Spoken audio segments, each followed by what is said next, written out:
Tonight, Pastor Robert Adera on Twitter says, we thank God for the wisdom NASA have applied by postponing the swearing in of Raila. God bless Kenya. All right, so here we go. More of your views there that are coming in.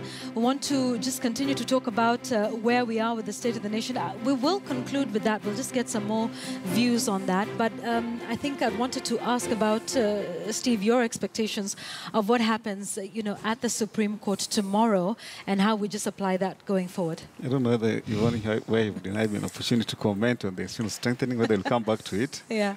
Yes. No, we will come back to the strengthening of the institutions. Okay, fine. Yeah. People are waiting, and like what Nelson Harvey was saying, I think we're waiting with a lot of expectation and a bit of anxiety to see how the court is going to navigate around the issues that are presented, because remember, they set precedents that said election is a process, and every process matters, every step of the way. So then they must maintain that philosophy while also explaining, how they were able to move from the final outcome when they gave their decision on the 1st of September, nullifying that election and then moving this. I think there's also a possibility that there may be value or something to learn from the dissenting opinion. In this country, we've not really debated the place and value of the dissenting opinion. Ordinarily, dissenting opinion is an investment for the future. It could be a future decision in waiting. Yeah. And that is what perhaps must have happened. What I think is a challenge, and I think the justice has captured it so well, this country, we are yet to overcome processing things through ethnic, partisan, political lenses. So that we don't trust even that the judiciary can give a reasoned judgment that can vary in a short time. For me, as an enthusiastic believer in the rule of law, and that is actually what the Constitution has ordained, that in terms of the hierarchical order, the institution that can interpret the Constitution definitively, beyond which no other institution exists, is the Supreme Court. So let us read that judgment with learning. Okay. First of all, without learning the lenses and appreciation. Okay. It's very important, otherwise we might miss a step. Absolutely. I'd like us to talk about institutional reforms for just one moment, how they work with each other. Steve, I'll remind you that the EACC did blacklist some of the contenders for the election, about over 100 of them. The IBC went on to gazette them. Do these organizations not work in tandem? Are they not listening to each other? What do you think? I think the disharmony and disjunction between IBC and other key institutions was well documented. Even before the election, EACC had given a list of the people they thought should not be qualified, should not be cleared to run. IBC cleared them. The civil society had another list of red card, the red card campaign. 20, yes. That list was not interrogated. But what I've also seen as a significant weakness with other institutions, it cannot be said that even at the very minimum, that you can't have a shared and settled approach on some fundamental minimum legal law-related issues. For instance, the other constitutional commissions, KNCHR, NGEC, the Ombudsman, and other related institutions, even after the Supreme Court has made a determination, and everybody knows that the Supreme Court's determination is binding, and its bindingness is not subject to debate, and you have one political formation continuing to castigate the court or delegitimize that judgment. Why, had we seen, up to this stage, I haven't seen that statement, had we seen KNCHR, NGEC, and even the Ombudsman coming together, giving that alternative objective, we're saying, listen, the reality, our lived reality is that now we have a settled official legal position insofar as the election of the president is concerned, which is what the Supreme Court gave us, and let us discover what are the areas to innovate around, to improve, but let's remove this from the table. But if it is a Jubilee saying it, it's almost unbelievable, because someone will say, Jubilee, now you're trying, because it works for you, you want to rely on it. So I think there's a critical failure on the part of our institution to harmonize and to support each other. All right. That is something that going forward, we need to think about. Okay, you've mentioned... The other issue probably just on, in terms of building confidence, I think IBC must do a lot of work to maintain the perception that it is competent. The kind of flip-flopping we saw just discourages or demoralizes even IBC's greatest or strongest supporters. When IBC cannot communicate with clarity, and I do pray that going forward, that they do a lot of reflection on how they communicated. Honestly, it was very risky for the chairman to come out and tell Kenyans about 10 days or so the election that kind of statement should never occur again, because the kind of statement that can set Kenya back on the brink of precipice. Okay, let me just move this forward. The president says time for politics is over. Harrison. Yep. I think, what is politics? Is it this abrasive style of politics? As though you're going to dethrone someone from the presidency. I mean, I think that is what he's referring to, and he's obliquely saying that, look, there is no opportunity to ascend to political power with specific reference to the presidency. The presidency has been occupied. It has been occupied and sorted. So good. I'd like your reaction then to this statement by Salim Loan. He said this actually just this evening regarding that. If we can have it up on our super walls, and then we can go through that and have you listen. There you go. It says the Attorney General was shamelessly carrying out unlawful instructions from his boss, Uhuru Kenyatta, and our Constitution. He is not the one who determines what is illegal or not, but then it's the next statement where he says NASA has now obtained the logs from the server, which recorded the voting results from each county in each polling station, and found that Raila Odinga did, in fact, win the election by over 1 million votes. And it says it's the justification for the swearing in. That's the statement is made tonight, Harrison.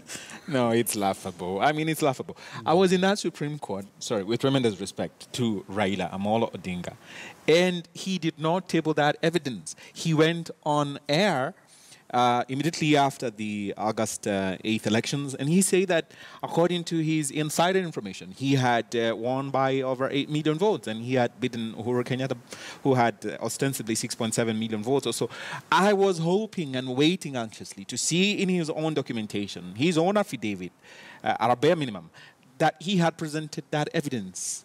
But lo and behold, he did not even allude to that, even in passing. So I had thought, when I was going into that case, that really Raila Odinga is going to be asking the Supreme Court, as at that 28th of August, that he be declared the president based on those results. But he didn't. Lo and behold, he didn't believe in that. He didn't believe in himself. So on what basis then can he come to us?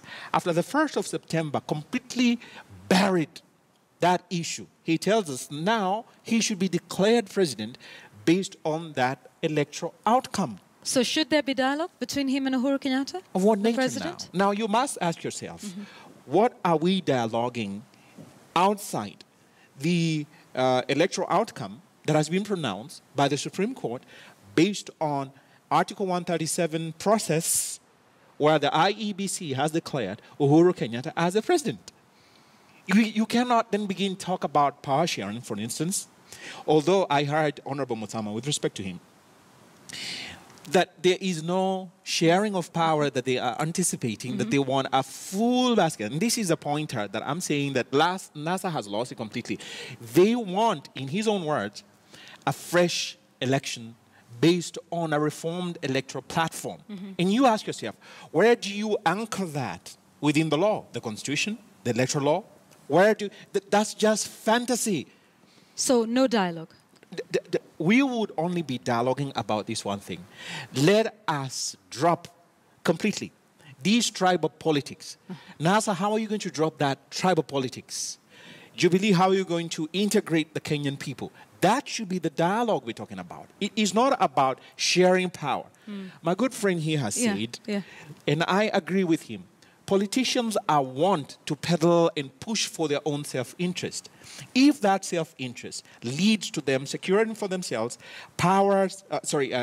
position of power in government, then they forget completely what led them to that. Yes, so they should be dialoguing about the unity of this nation in order for all of us to move ahead together as a people. Steve, dialogue? No, first of all, I think Salim's statement is unfortunate, and sometimes his ability to drown out reason effectively demoralizes the people who support NASA. Because unless we don't have a moral, leave alone the legal conviction, let's even talk about the moral conviction of what is right and wrong. I mean, why we are a country under the rule of law is that once some things are settled, even decency alone, Yvonne, you don't reopen them. If I offend you and I say sorry, I mean, it's indecent and discourteous to continue. There's an African saying, you don't beat a man who's down. But contextualizing, the fact is this. The issues, election-related issues, all of them were effectively resolved by the Supreme Court. It is not open to us to debate the merits of those issues because they were already examined by a body competently established to do so. And as a consequence, an nullification happened. So why would he would make reference to the August 8th election just baffles me. But even this election of October 26th, in terms of certainty, predictability of the law, the issues were already framed and presented to court. And the court spoke to it. I'm sure even the judges must be feeling demoralized what kind of country they're operating in. We must have the ability to frame. What I see, they have a twin challenge. One of framing, because now it seems that we are operating, we are operating in this is organized chaos. We don't know what you want. You know, there's a question of framing. Be having dialogue on dialogue is reports? necessary. There's a question of framing. Let us frame and agree what is it that has been definitively settled. Pull out the election of 2017 out of it completely. Because that has been settled. We can't reopen it. It is not possible to reopen it. Now let us say, what is it that ought to have been that we should examine as a country, which is a necessary investment to improve our electoral process going into the future. And how are we going to do that without examining what happened in the past? First of all, we must correct the political culture in this country. We have a political culture that cannot match the vision of the Constitution. We have a political community, both NAS and Jubilee. And I've said, Jubilee is conveniently quiet because now arguments for the rule of law work in their favor. But the reality is this. These are like Siamese twins. They learn from each other, they borrow from each other. But now we must call out NASA. The thing is this. Politicians somehow believe that they are immune to legal processes, they are immune to the Constitution, and the Constitution is only good, one, if it works for them, or if they're able to manipulate it let's talk about for their partisan the political legal, benefit. because Harrison says there is no sort of legal framework to have dialogue. There is other than, of course, you know, what happens in Parliament and the county assemblies. Yes. So that would be a place to have dialogue where we have representatives. What do you think? Because there have been several times when we have talked outside of that. Look at Article 131. What does it say in respect of the presidency? The president is the symbol of national unity. He has unqualified obligation to preserve national unity.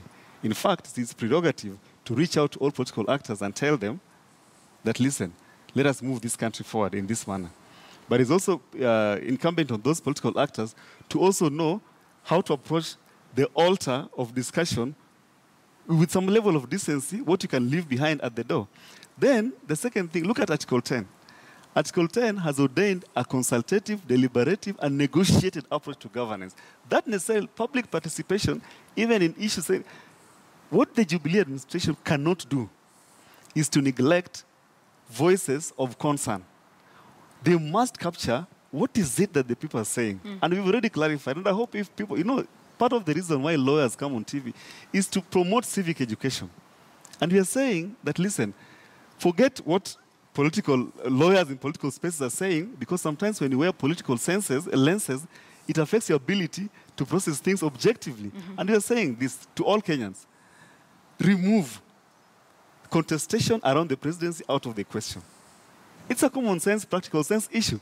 Then now, put everything, the kind of reform, I would like the church to tell us, for instance, why they wait until the last few months of it to start preaching peace. What is their investment over the last 5 years?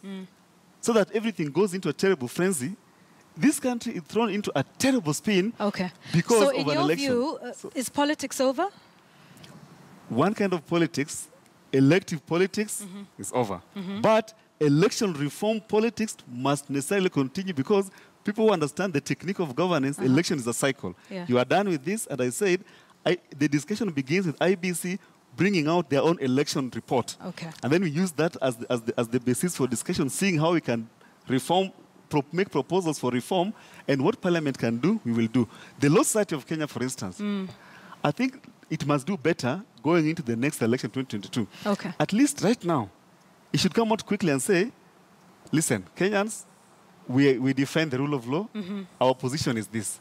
Right now, we are receiving views, even as the Law Society, on how to improve the electoral process. Right. But we're not receiving views on how to go to another election. All right. Because procedure for election Okay. is documented under Article 146. Our time is done. You have 30 seconds. I must right. give you an opportunity to finish. Yes, thank you very much. I think the political culture in this country must change.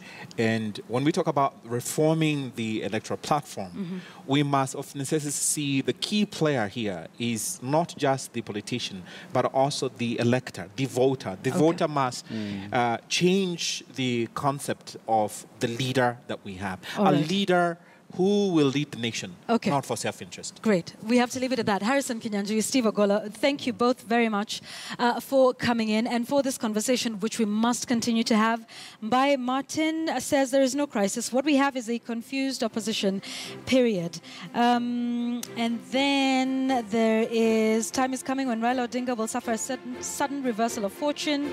The Kamba community will pull the plug. They've been actively passive in NASA, actively passive. I like that. That's an interesting way to put it. Okay, so that's our conversation this evening. Continue to send in your feedback. The discussion doesn't end there. We're coming back in just a short while with the day's sports news, and my take is also up next. Stay with us.